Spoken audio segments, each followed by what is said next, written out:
나는 누구인가 라는 주제로 이야기를 나누고 있습니다. 주제 자체가 간단치 않고 생소한 용어들도 제법 등장하는 바람에 자칫 뜬구름 잡는 소리처럼 들릴지도 모르겠어요.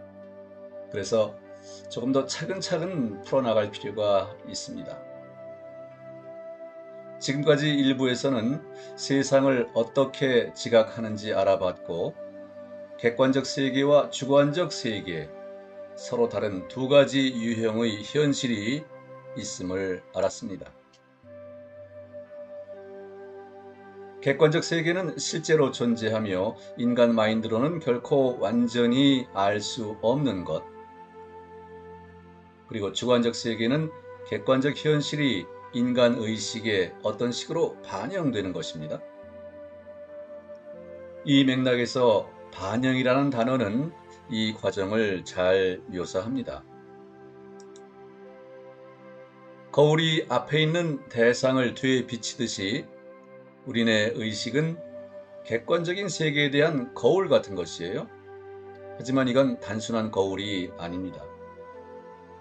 객관적인 세계를 각 개인의 주관적인 세계의 형태로 뒤에 비치는 거울, 이것이 바로 의식이라고 할 수 있습니다. 그런데 이 의식의 거울은 일그러지고 흐릿해요. 그래서 이 거울에서 객관적 세계는 왜곡된 형태로 나타날 수밖에 없습니다. 우리가 보는 것은 바깥에 존재하는 것의 정확한 복사본이 될 수 없어요. 왜냐하면 주관적인 현실은 우리네 불완전한 감각기관, 또 우리의 뇌와 마인드가 작업한 결과니까요.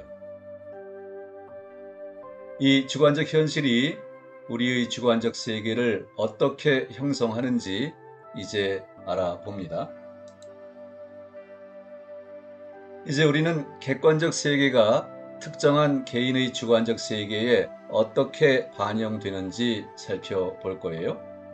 이 반영의 여러 수준을 알아보고 또 이 여러 수준을 존재하고 작동케 하는 게 무엇인지도 알아봅니다. 그리하여 우리네 주관적 현실의 다원적인 모델을 얻게 되고 이 모델에서 자신의 주관적인 세계와 그 구조를 어렵지 않게 볼 수 있을 겁니다.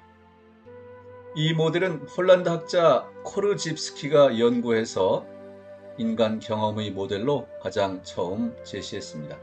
주관적 현실의 구성 모델을 우리는 두 가지 각도에서 살펴볼 거예요. 이것이 주관적 경험에서 어떻게 나타나는지, 또 이것이 객관적 과정에 의해 어떻게 결정되는지 말이죠. 우선 주관적 세계에 해당하지 않는 기본 수준부터 시작해 보지요. 이건 객관적 현실의 수준입니다. 이 객관적 현실은 앞에서 살펴봤으니까 더 다루지 않겠습니다. 다만 기억할 점은 객관적 현실이란 실제로 존재하며 우리가 직접적으로 인식할 수 없는 것이라는 점. 이 수준은 그 자체로 존재하며 우리가 그것에 관해 알고 있는 것은 전부 그 자체가 아니라 우리의 의식에 반영된 것일 뿐이라는 점. 네, 이 점을 기억해 두면 좋겠습니다. 객관적 현실의 수준을 과학자들이 어떻게든 연구하려고 하지요. 과학의 현재 발전 단계에서 객관적 세계는 소립자들이 늘 나타나고 사라지는 물리적 진공의 형태로 제시됩니다. 기본 입자들이 모여 원자를 이루고 원자들이 모여서 분자가 됩니다. 또 원자와 분자들이 우주 물질을 이룹니다. 우리가 지각하는 빛은 광자들의 흐름이거나 전자기장의 파동입니다. 우리가 지각하는 소리는 어떤 물체가 진동할 때 대기 중에 파동으로 나타나지요. 또 맛과 냄새는 이런저런 물질의 분자들에 의해 만들어집니다. 촉각은 사람 피부에 어떤 물체가 물리적으로 닿을 때 생기며 또한 외부 환경의 온도 영향으로도 만들어집니다. 이 객관적 현실 인식의 수준은 인간의 주관적 세계에서는 절대 나타나지 않아요. 하지만 주관적 세계를 분석하는 데 중요합니다. 왜냐하면 이 수준이 신체에 영향을 미치고 이 영향을 나중에 사람이 주관적 세계에서 인식하기 때문에 그렇습니다. 객관적 세계의 현상이 신체에 어떤 영향을 미치나요? 우리는 그런 영향의 예로서 두 가지 정보 채널을 살펴보겠습니다. 시각 채널과 청각 채널, 이 둘을 택하는 것은 이 두 가지가 바깥 세계에 대한 정보 대부분을 전달하기 때문입니다. 시각 채널, 시각으로 시작하지요. 이 과정은 앞에 몇몇 장에서 이미 알아봤습니다. 간략히 되짚어 보지요. 빛이 사람 시야의 여러 부위에서 나오는 전자기파의 형태로 사람 눈의 망막으로 들어갑니다. 망막의 추상세포와 간상세포의 도움으로 빛이 신경 임펄스로 바뀌고 이것이 신경 경로를 따라 뇌로, 구체적으로는 대뇌 피질의 시각 영역으로 들어갑니다. 이 영역은 뇌 후두엽에 있어요. 과학자들에 따르면 시각 정보는 대뇌 피질의 시각 영역에서 처리됩니다. 지금 방금 알아본 것은 외부 시각 정보 처리 과정의 객관적인 측면과 관련되는 것입니다. 그렇다면 주관적인 수준에서는 무슨 일이 일어날까요? 주관적 세계의 관점에서는 시각 채널에서 뭔가를 인식하게 됩니다. 즉 사람이 뭔가를 보기 시작하는 거지요. 그러나 이 수준에서 보이는 것에는 어떤 구별된 대상이 없어요. 그저 시각적으로 뭔가 막 어수선한 그런 것만 있고 거기서 나중에 마인드가 혹은 뇌가 구체적인 물체나 대상을 구분해 낼 겁니다. 무슨 얘기인지 이해를 돕기 위해서 비유를 들지요. 컴퓨터 화면에서 지금 어떤 그림을 택해 자세히 본다면 그 그림은 색깔이 있는 수많은 점으로 이루어져 있음을 알 수 있습니다. 이 점들의 색상이 화면에 배열돼 전체 그림을 만드는 거죠. 즉, 모니터 화면은 사실상 색깔 있는 점들의 집합일 뿐입니다. 우리의 감각 수준에서 시각 정보도 대략 그런 식으로 반영돼요. 즉 색깔 있는 점들의 집합 같은 것으로 말이죠. 더 미리 말하자면 점들마저도 없습니다. 그저 뭔가 보이는 게 있을 뿐이에요. 글쎄요, 짐작해 보자면 젖먹이들은 이 수준에서 세상을 시각적으로 지각하는 게 아닌가 싶어요. 젖먹이들은 바깥 세계나 색상을 아직 모르지 않습니까? 또 세상이 물체들로 이루어진다는 지식이 아직 없어요. 갓난애가 세상에 나오면 시각 채널에서 물체나 색상이나 다른 현상들로 나뉘지 않은 동안에는 시력은 그저 어떤 대체적인 윤곽만 얻습니다. 그런 각도에서 보는 세상은 어떤 모습일까요? 자, 지금 당신이 보는 것이 이렇게 그냥 색깔 있는 점이나 얼룩들의 집합일 뿐이라고 한번 상상을 해 보십시오. 물체들을 구별하지 말고 시야에는 그저 어수선하게 뒤섞인 색상만 있는 것처럼 바라보세요. 물체들이 없는, 구별되지 않는 시각 채널은 정보를 이런 식으로 받아들입니다.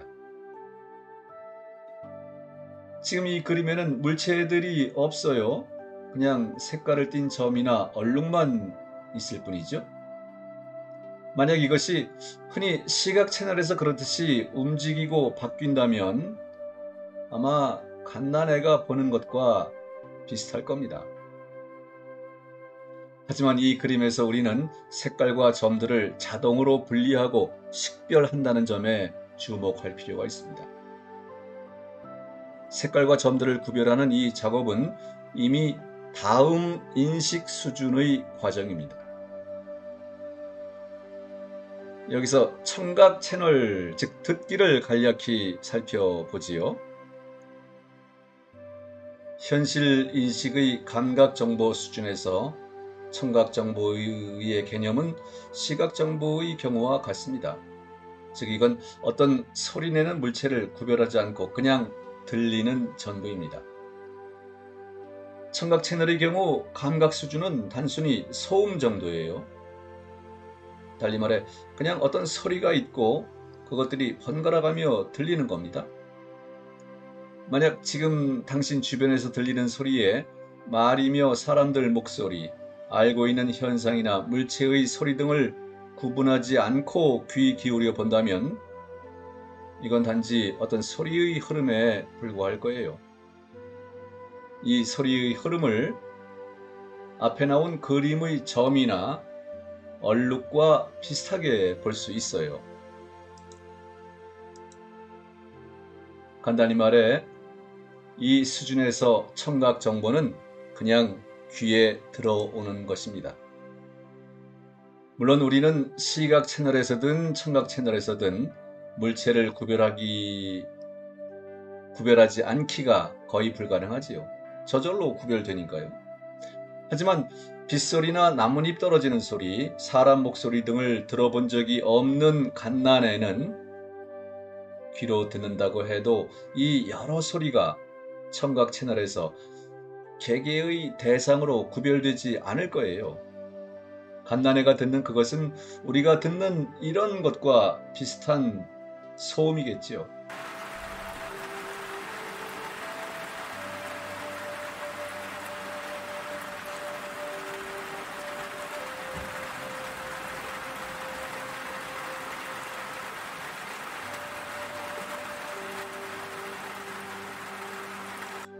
그렇습니다. 갓난애와 달리 성숙하고 경험 있는 사람으로서 우리는 시각과 청각 채널에서 어수선한 얼룩이나 소리가 아니라 구체적인 대상과 물체를 보고 듣습니다. 모든 정보인식 채널에서 대체로 그래요. 우리의 감각 정보는 조직적이고 구조화되어 있어요. 우리가 세상을 보는 것이 그렇습니다. 이런 일이 어떻게 일어나는지 알아보지요. 사람이 태어나자마자 보는 대상은 엄마 아니겠습니까? 조산사, 산파를 제외하고 말이죠. 엄마는 갓난애가 처음 보고 듣고 느끼는 대상이에요. 엄마는 아기의 모든 인식 채널에 나타납니다. 물론 처음에는 아기가 의식에 있는 다른 감각 신호들 속에서 이 대상을 구별하지 못해요. 아기는 엄마 목소리를 듣고 따스한 체온을 느끼고 엄마한테서 풍기는 냄새를 맡습니다. 다른 정보 신호들 속에서 엄마를 별개의 대상으로 구별하기 시작하지요. 그 다음에 더 자라고 주변 세계와 더 많이 접촉하면서 아기의 의식에는 다양한 정보가 더 많이 들어갑니다. 또 바깥 세계는 조직된 공간이고 어떤 물체들로 이루어져 있는 만큼 예를 들어 장난감 같은 물체며 주변의 다른 사람들, 자기 울음소리 등이 서서히 아기의 의식에서 별개의 대상으로 나타나기 시작합니다. 다양하게 들어오는 감각 정보에서 아기의 마인드가 이런 대상들을 구별하게 되는 거죠. 아기가 눈으로 주변 사람들의 움직임을 이렇게 쫓아가고 또 소리에 몸을 뒤척이고 장난감을 갖고 놀기 시작하는 것 등을 보면 대상을 구별한다는 게 분명해집니다. 아마도 모든 감각 정보에서 어떤 안정적인 대상을 구별하는 능력은 뇌 기능에 내재해 있는 게 아닌가 싶어요. 그리고 세상 자체도 상당히 구조화되어 있고 안정적이며 예측할 수가 있지요. 그래서 세상의 대상들이며 그 형태와 움직임은 충분히 예측할 수 있습니다. 대상을 구별하는 일이 어떻게 일어나는지 상상하기 위해서 몇 가지 사례를 볼까요? 바깥 세상의 대상들을 구별하는 알고리즘은 모든 사람한테서 끊임없이 작동합니다. 자, 여기 이런 그림이 있어요. 이것은 우리가 앞에서 살펴본 감각적 수준의 세상 인식에서 나타나는 시각적인 어수선함과 비슷해요. 여기에는 어떤 시각적 정보와 뭔가 얼룩 같은 것들이 있어요. 여기서 어떤 대상을 구별하기는 참 어렵습니다. 점이나 얼룩 이외의 다른 것을 우리가 왜 못 보느냐면 그것들이 우리가 살면서 보아오던 모습과 다르기 때문입니다. 예를 들어 다음 그림들에서는 이제 대상을 금방 구별할 수 있습니다. 여기서는 꽃인가요? 네. 여기는 구름이고요. 이거는 여기서는 뭐지요? 네, 나무 그루터기가 있네요. 그런데 본질적으로 이 그림들 역시 여러 색깔 있는 점이나 얼룩의 집합입니다. 하지만 우리 뇌가 이 점들에서 꽃이나 구름, 하늘, 나무 그루터기처럼 익숙한 이미지를 자동으로 찾아내는 거지요. 자, 또 이 그림들에서는 어떤 이미지가 보이나요? 네, 여기에는 나무가 있고 강물이 있습니다. 그리고 이쪽에는 네, 여인의 모습이 있네요. 어른거립니다. 그런데 우리가 꽃이나 구름, 나무 그루터기, 강물 따위를 한 번도 본 적이 없다면 이 그림들에서 그런 물체나 대상을 과연 볼 수 있을까요? 그렇지 않을 겁니다. 또 다른 예를 하나 들어보겠습니다. 여기에도 역시 색깔 있는 점이나 얼룩만 있을 뿐이에요, 사실은. 하지만 살면서 우리가 얼굴을 하도 많이 본 덕분에 이 그림에서 사람들 얼굴을 쉽게 구별해냅니다. 필요하다면 얼굴로 사람의 성별도 구별할 수 있어요. 그런데 자세히 들여다보면 이 그림에 사실상 얼굴은 없습니다. 새들이 있고 나무가 있고 물 위에 파도가 있고 한가운데 여인이 있을 뿐이네요. 그런데도 우리는 얼굴을 봐요. 얼굴이 보입니다. 자, 이 그림에는 과연 얼굴이 있는 건가요? 없는 건가요? 뭐라고 대답을 해야 좋겠습니까? 그런 질문에 대한 답은 이겁니다. 있는 것이라곤 오직 색깔이 있는 점들 뿐이다. 그림에서 우리가 발견하는 이미지는 모두 우리 뇌가 만들어낸 겁니다. 혹은 마인드가 만들었다고 해도 무방하겠어요. 바로 우리 마인드가 바깥 세상에서 그런 이미지들을 종종 관찰하면서 이제 그것들을 어떤 그림에서든 어떤 순간에든 순간적으로 구별할 수 있게 된 거지요. 시각적 채널에서 대상을 즉각 식별하는 마인드의 능력을 우리는 바깥 세상에서 방향을 잡는 데 이용합니다. 만약 여기 그림 같은 형태가 시야에 들어올 때 우리 마인드가 침대를 금방 구별하지 못한다면 우리는 몇 발짝 안 가서 심하게 부딪히겠지요. 자, 이제 시각 채널에 이어서 청각 채널에서는 구체적인 대상들 수준에서 무슨 일이 일어나는지 알아보겠습니다. 이미 앞에서 다룬 사례가 있어요. 여기 어떤 외국어로 하는 얘기가 있습니다. a charó galig ag mabáhad, agus lei sin chaimógal an dachaí far a roisin cléch go beorla fat na tíide. Ach a gaiin sin chaimiidir tronascóil agus dhéon sich me galig go art ide. Chum an nóir an seachad imimeach bliana chicas trevien na Gaelic agus 네, 이게 도대체 무슨 소리예요? 대다수 한국인에게 이것은 그냥 여러 소리의 모음일 뿐이에요. 마치 시각 채널에서 색깔 있는 점이나 얼룩의 집합과 비슷합니다. 지금 이것은 스코틀랜드 게일어예요. 네, 스코틀랜드 아일랜드 사람들이 쓰는 게일어. 상당히 낯설지요. 대다수 한국인에게 이게 그저 소리 모음에 불과한 까닭은 우리가 청각 채널에서 어떤 익숙한 것을 구별할 수 없기 때문입니다. 달리 말해 아는 단어들을 찾지 못하기 때문이에요.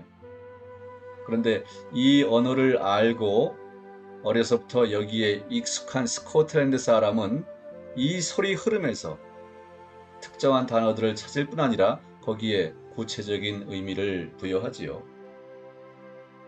그런데 이런 청각 신호가 한국인들에게는 당연히 혼란스럽지 않을 거예요.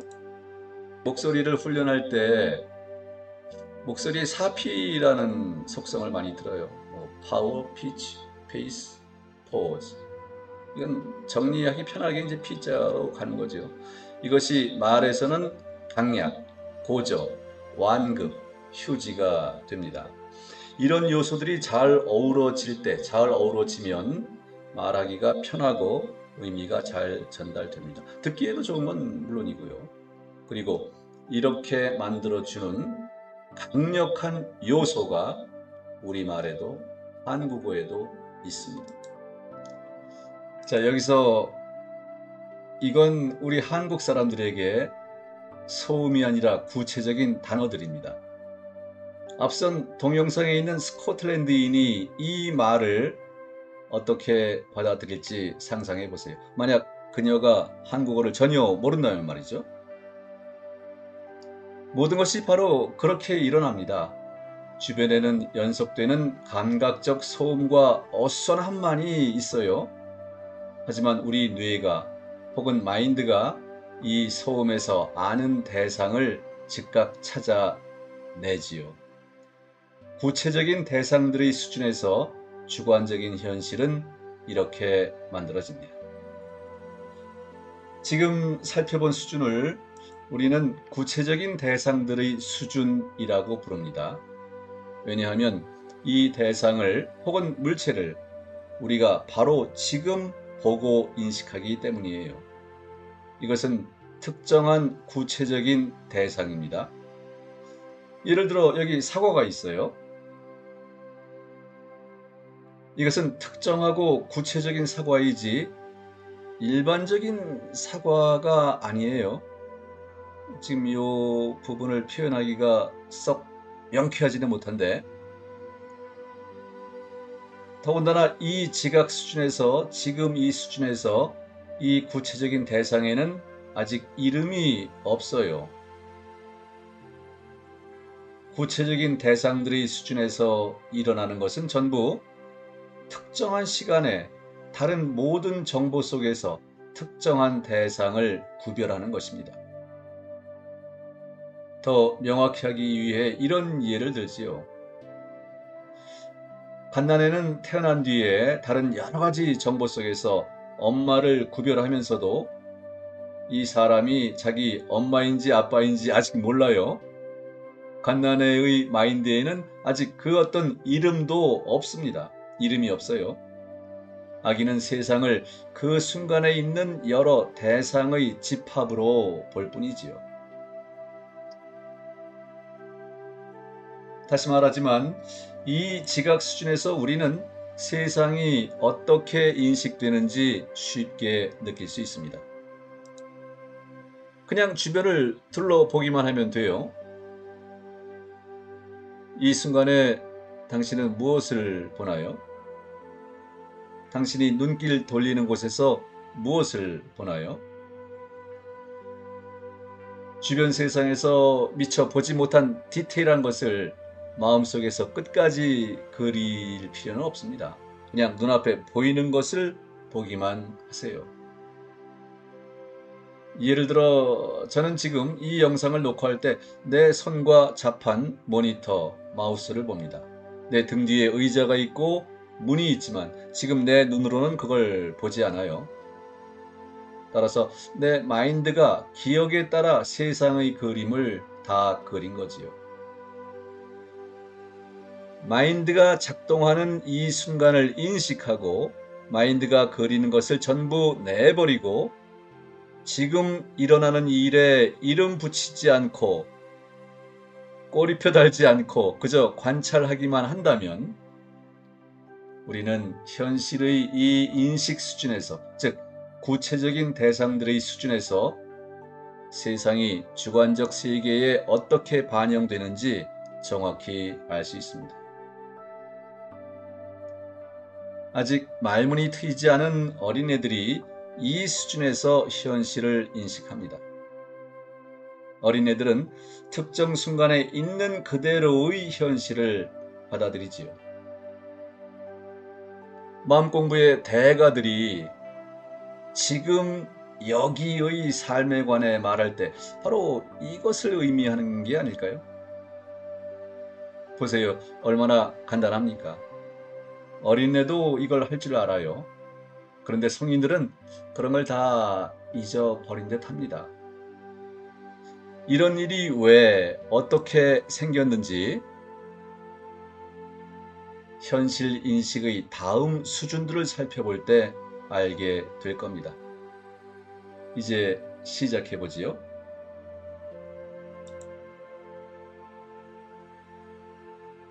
이름과 단어의 수준이라는 제목이 붙었네요. 이것은 추상적 현실의 첫 번째 수준입니다. 이 이전에는 당면한 현실의 수준들이 있었어요. 당면한 현실은 우리가 바로 지금 인식하는 것입니다. 즉 주변을 둘러본다면 바로 지금 있는 그대로의 세상을 볼 겁니다. 그러면서 우리는 보거나 듣거나 느끼는 그 무엇에도 이름을 붙이지 않습니다. 당면한 현실은 그렇습니다. 그런데 추상적 현실은 우리가 세상을 단어와 이미지와 이름으로 부르고 묘사해서 나타나는 현실 혹은 실제입니다. 추상적 현실은 세상 그 자체보다는 세상에 대해서 우리가 각자가 생각하는 것에 더 가깝습니다. 지금 이 대목을 제가 천천히 또박또박 이야기했습니다. 중요한 차이라는 뜻이겠죠. 우리 마인드가 모든 감각적 정보에서 마인드의 친근한 대상을 자동으로 구별한다는 것은 앞에서 알아봤어요. 그런 대상을 마인드가 구별하는 까닭은 바깥 환경에서 그런 것을 보는데 익숙해졌기 때문이지요. 아직 말을 하지 못하는 어린애들이 세상을 그렇게 인식합니다. 하지만 어린애들은 바깥 세계만이 아니라 어른들 사회에서도 살고 자라나지요. 그런데 성인들은 사물을 어떤 이름으로 불러요. 이건 사과고 저건 촛불이고 또 저건 나무야.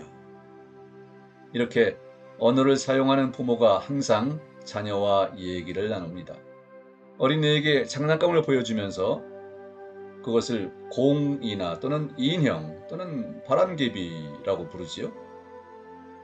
성인들은 또 자신을 가리키면서 엄마, 아빠, 할아버지, 할머니 이렇게 말합니다.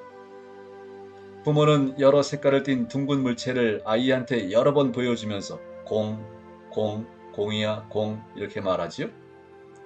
물론 어린애한테 이것이 아직은 공허한 소리입니다. 의미가 없는 소리예요.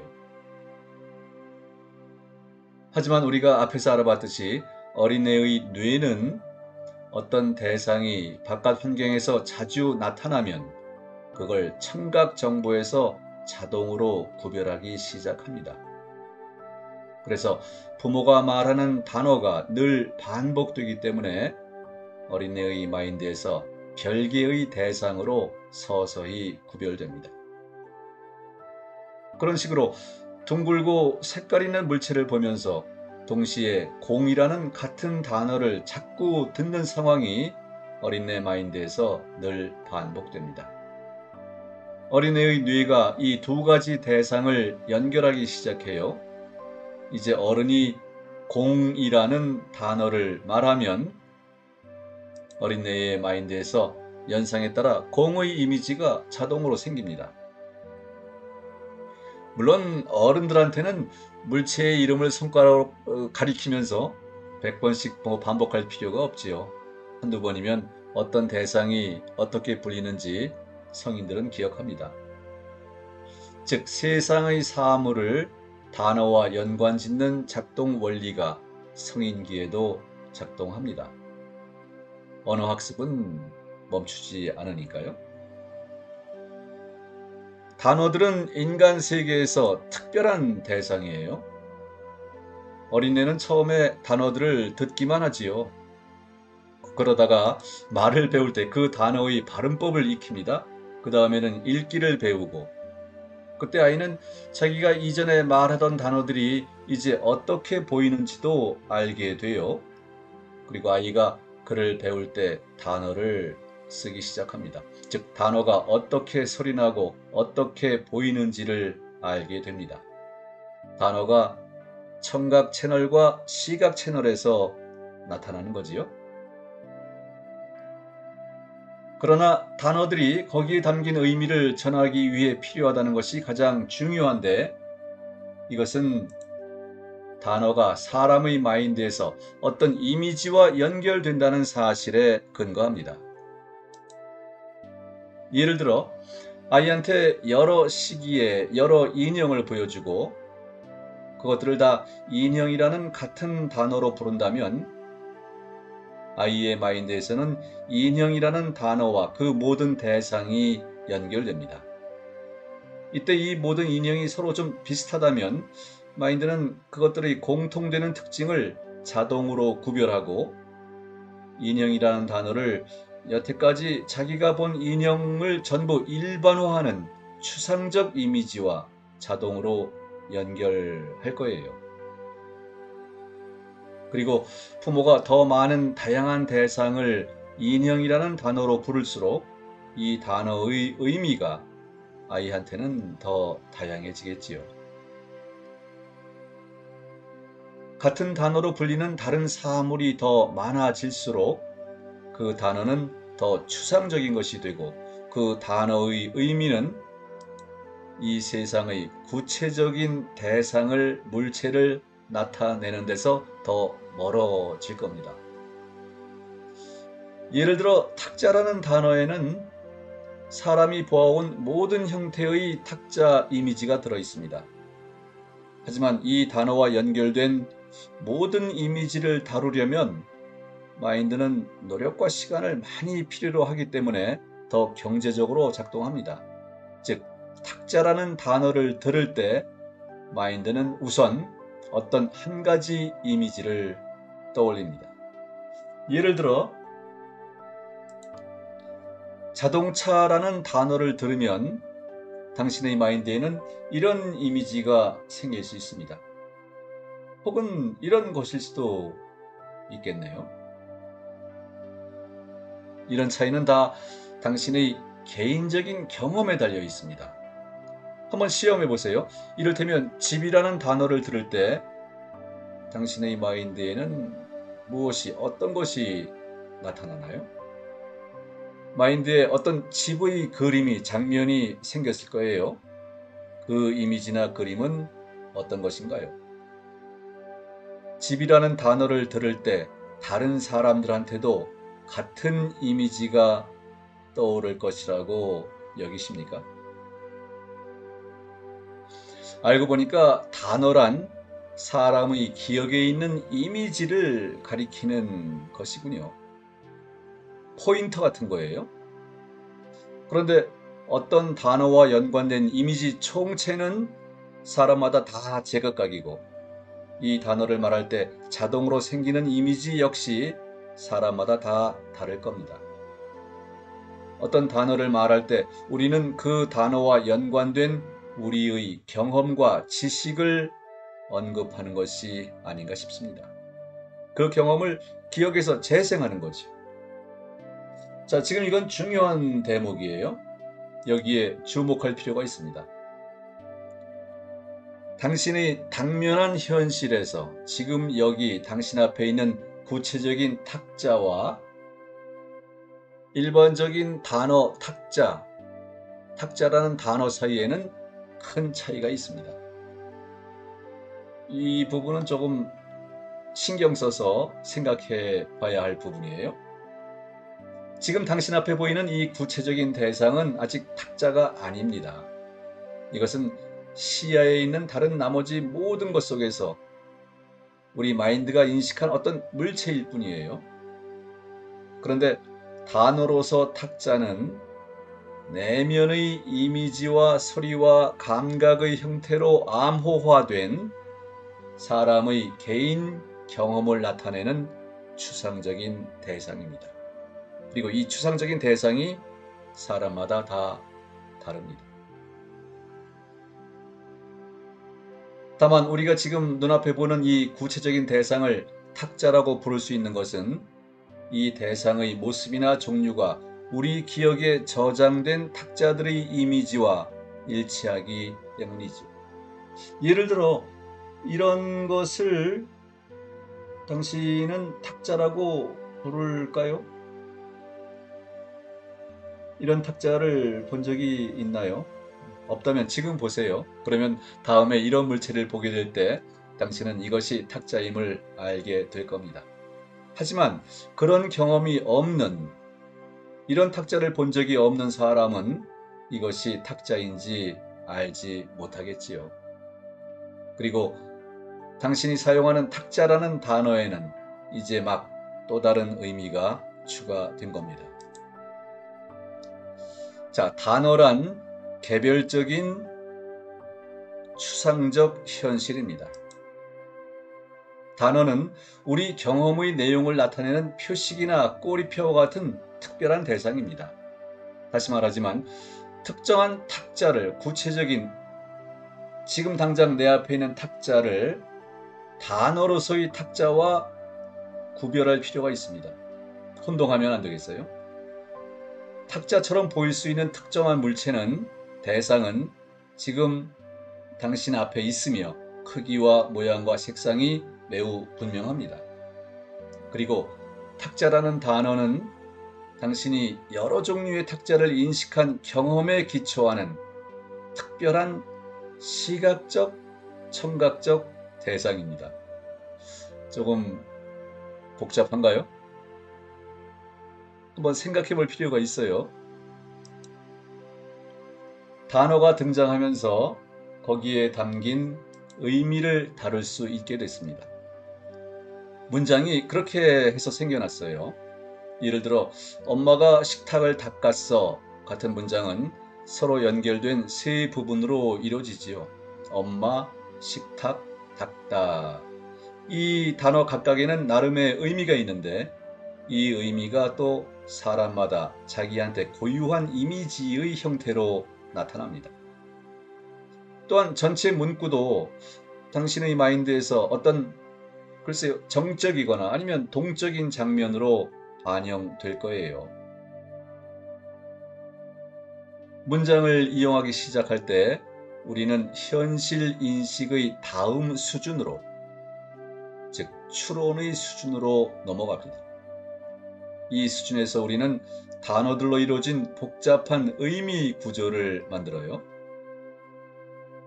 문장의 각 단어에는 고유한 뜻이 있지요. 이 단어들이 일정한 순서로 배열돼 만들어진 문장은 각 단어의 의미를 결합하는 새로운 의미와 새로운 이미지를 만들어냅니다.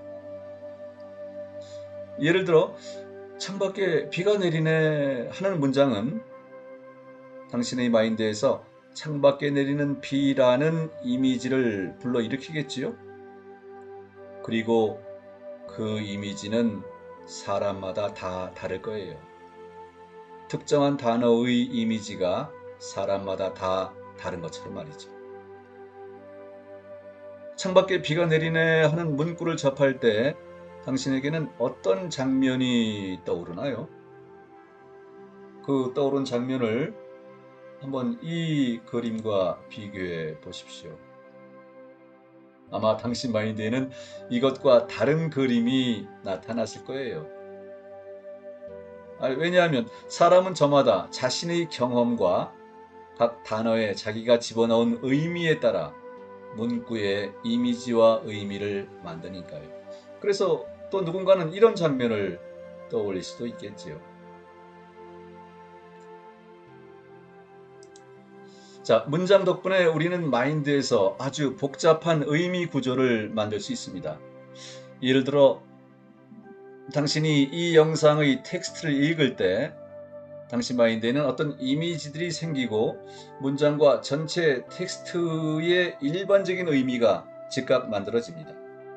즉, 당신의 눈은 지금 텍스트를 보고 있고 이때 의식의 내부 화면에서는 이 텍스트의 의미를 만드는 작업이 벌어질 겁니다. 의식의 내부 화면, 외부 화면, 이런 용어는 요 앞에 이야기에서 나왔습니다. 자, 이 과정에 주목할 필요가 있습니다.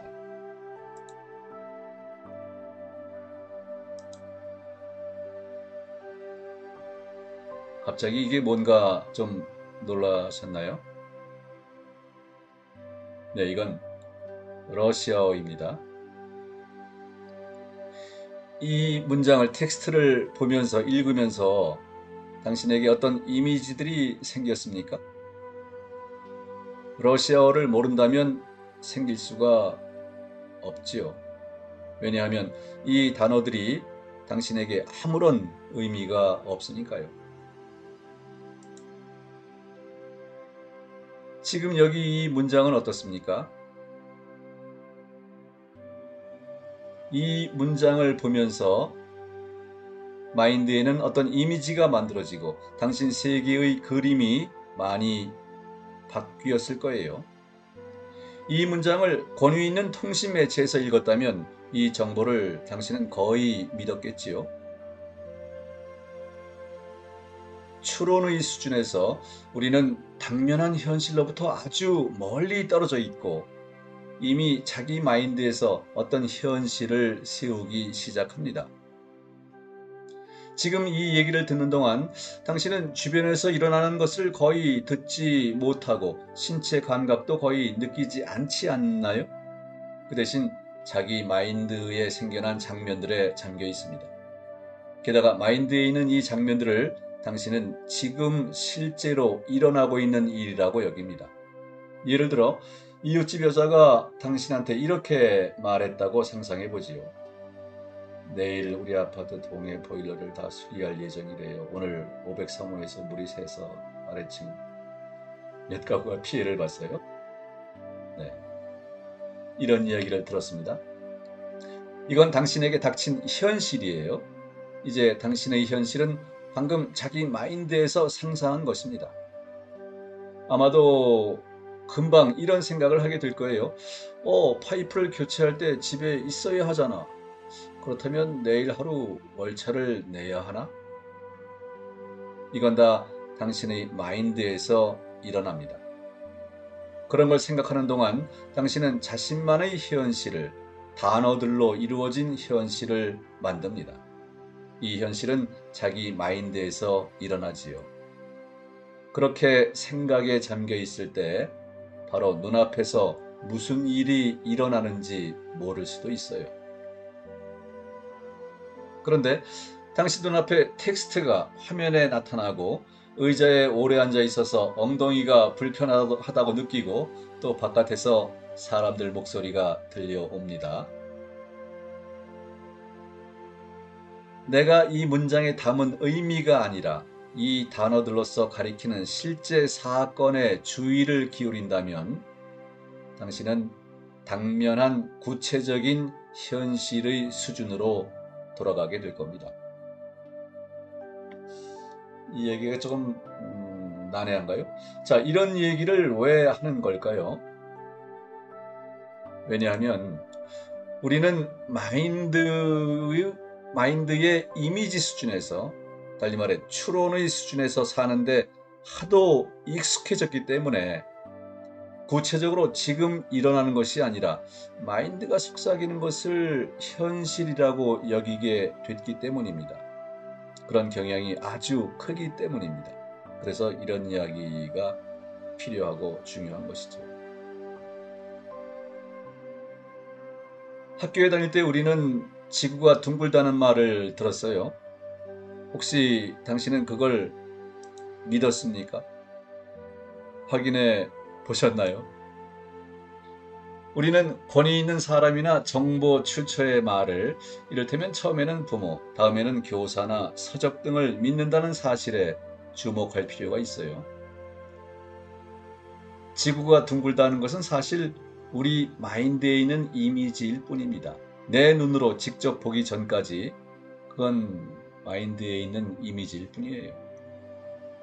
바로 그런 이미지들로 지금 당신 세계가 이루어져 있습니다. 바로 그런 세계에서, 마인드의 이미지들 세계에서 사람들이 대부분 시간을 보내며 살고 있습니다. 이렇게 단어와 의미들의 세계가 우리한테 현실이 되었고, 그런 현실에서 이성적이고 합리적이라고 자부하는 우리가 살고 있습니다. 물론 이렇게 말한다고 해서 마인드 작업의 중요성과 지식을 통한 세상 인식의 장점을 허투루 대할 수는 없겠지요.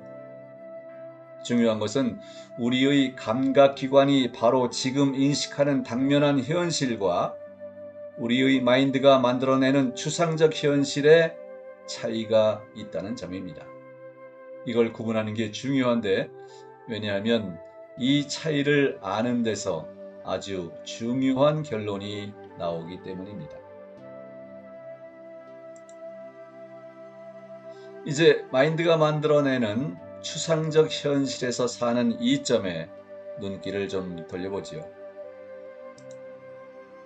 만약 우리가 어린애들이 하듯이 당면한 현실에서만 계속 산다면 우리의 세계가 크게 제한될 거예요.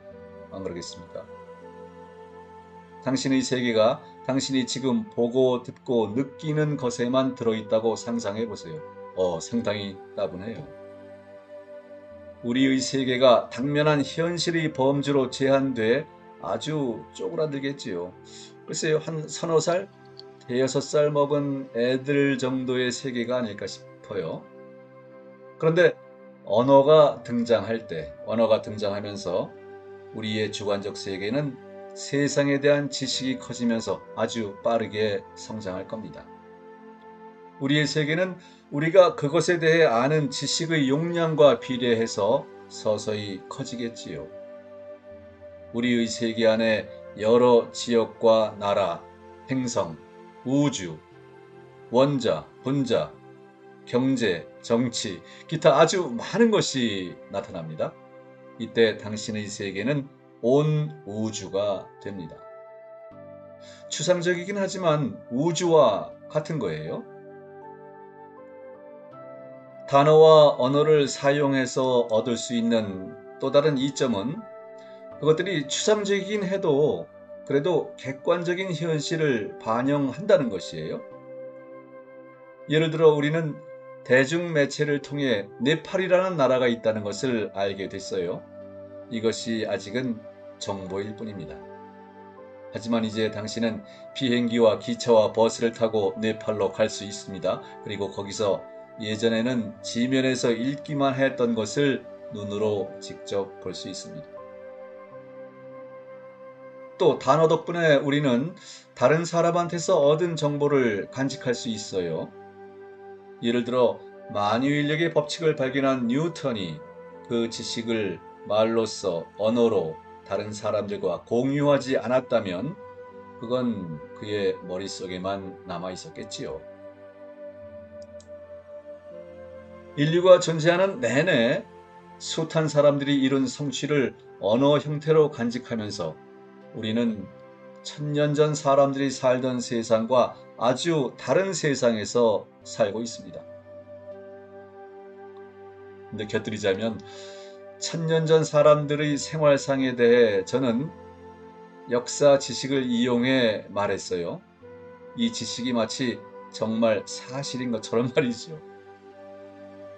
천년 전 사람들이 어떻게 살았는지 정확하게 말할 수 있는 사람은 하나도 없습니다. 어쩌면 우리 모두 프리메이슨에게 세뇌당하고 있는지도 모를 일입니다. 자, 그런 식으로 우리한테는 현실 인식의 여러 수준 형태로 주관적 세계의 모델이 나타났습니다. 전체적인 틀은 이렇습니다. 아래부터 올라가죠. 객관적 현실의 수준, 감각 정보의 수준, 구체적 대상들의 수준, 단어와 이름의 수준, 그리고 추론의 수준. 언어를 구사하는 성인의 경우 이 수준이 전부 동시에 존재한다는 점에 주목할 필요가 있습니다. 또한 더 높은 수준은 그보다 낮은 수준이 없이는 존재할 수 없다는 점도 그렇습니다. 예를 들어 추론의 수준은 사람의 주관적 세계에서 단어들이 있어야만 존재할 수 있어요. 또 의식에 있는 구체적인 사물은 감각 정보가 있어야만 나타날 수 있는데 바로 이 감각 정보를 바탕으로 마인드가 구체적인 사물을 만들어낼 겁니다. 현실 인식의 더 높은 수준은 인간이 점진적으로 발달하면서 나타나요. 예를 들어 추론의 수준이 갓난애한테는 있을 수 없겠지요. 없겠지요가 아니라 없습니다. 네. 그렇게 되려면 갓난애는 학습과 마인드의 발달 단계를 많이 거쳐야 합니다. 처음에 갓난애한테는 세상에 태어나면서 시각과 청각, 운동 감각의 인상이나 경험의 형태로 감각 정보만 있습니다. 나타나죠. 다음에 아이가 객관적 세계에서 경험을 얻으면서 아이의 마인드가 이 모든 감각적 어수선함 속에서 구체적인 대상을 구별하기 시작합니다. 그 다음에 부모한테서 어떤 단어를 들을 때 아이는 이 단어를 자기의 주관적 세계에 있는 특정한 대상과 연결하는 법을 배웁니다. 단어와 의미의 수준이 그렇게 해서 나타나지요. 또 단어들을 문장에서 배열하는 방법을 배우면서 아이는 자기 마인드에서 이미지와 의미의 형태로 가상 현실을 만들어요. 이것이 추론의 수준입니다. 이 단계에서는 자신의 주관적 경험에서 객관적 현실의 수준 이외의 어떤 수준이든 분리할 수 있습니다. 즉, 당신은 지금 이 텍스트를 머릿속에 나타나는 유의미한 정보의 집합으로 인식하는 거예요. 그러면서 이건 다 단어일 뿐이며 당신이 읽은 단어마다 당신이 집어넣는 이미지와 의미가 있다는 점을 이해합니다. 또 이 모든 이미지가 당신 마인드에서 내면 세계에서 생겨난다는 것을 알아차리죠. 그것들은 당신 이외에는 그 누구도 볼 수 없습니다. 그리고 이 이미지들은 실제로 지금 당신 앞에 있는 것이 아니에요. 즉, 이 문장들과 화면, 바로 지금 듣는 소리, 당신 손의 느낌과 같은 것이 아닙니다. 이 모든 것에 이름이 있다는 것을 잊어버린 채 지금 보고 듣고 느끼는 것을 즐기기만 할 수도 있습니다. 이 느낌의 이름이 무엇인지는 중요하지 않아요. 그런 느낌이 그냥 있다는 게 중요합니다. 이렇게 하기가 물론 어렵지만 우리는 우리 의식에 있는 이 구체적인 사물 뒤에서 감각 정보의 흐름을 보려고 할 수는 있습니다. 시각 채널의 색깔 있는 점들과 청각 채널의 어수선한 소리, 운동 감각 채널의 감각 형태로 감각 정보의 흐름을 보려고 시도할 수 있습니다. 시간 날 때마다 한번 해보시고 어떤 느낌이 드는지 확인하는 것도 필요하겠습니다. 제법 긴 시간 함께 해 주셔서 감사합니다. 다음 이야기 제목은 마인드에 의한 현실의 모델링입니다. 다음 시간에 뵙지요.